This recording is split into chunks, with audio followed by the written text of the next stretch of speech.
Thanks to the amazing folks over at Ameda City through the Predecessor Creators Guild, I've been given an opportunity to take a first look at Predecessor's upcoming patch, patch 1.4. This patch is absolutely massive and has some changes for every single hero in the game. It's also going to bring us our next Predecessor hero, Boris, who's going to be charging his way into Sanctuary. We got a lot to cover in this patch, so let's get to it. Kira is a marksman hero that is a crowd favorite in Predecessor, and she's played pretty much exclusively in the duo lane in tandem with a support hero. They've got a sweeping list of changes that have come to her kit in patch 1.4, but don't worry, we're going to go over those in detail now.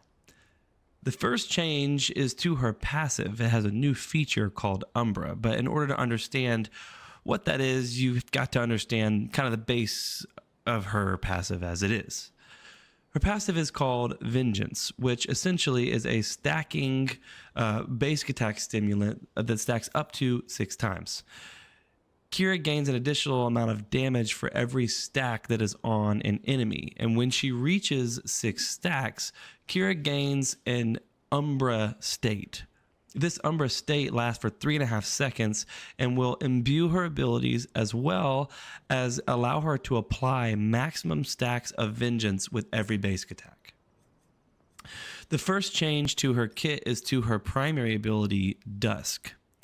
Now this ability as a base, it purifies all enemy units afflicted with Vengeance and deals damage plus an additional amount of damage per stack of Vengeance. It also slows the enemy that she's damaging.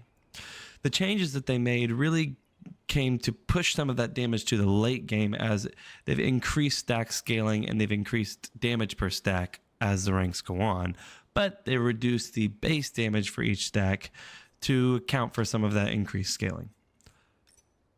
The next change is to her secondary ability, Shadow Glide. They've added a really great feature for all those Kira mains out there, which is that when she gets a takedown, the cooldown on this ability is immediately refreshed, meaning she gets a reset when she's able to secure a takedown. If Kira has Umbra, she's able to gain 240 range on this dash, which is a great benefit as well should you be landing those basic attacks. The next change is to her alternate ability, Mercy. This ability is now Blink Proxy compatible, but it no longer does any bonus damage to minions. There's a 50% cooldown on hero hits that's been removed in this patch. And when Kira has Umbra, the cooldown on this ability is reduced by 50%. So that's the adjustment there. It used to be 50% cooldown reduction on hero hit. Now they've shifted it over to play in tandem with her new passive ability, Umbra. It's got a little bit more scaling damage in the late game and a little bit more base damage throughout the game as well.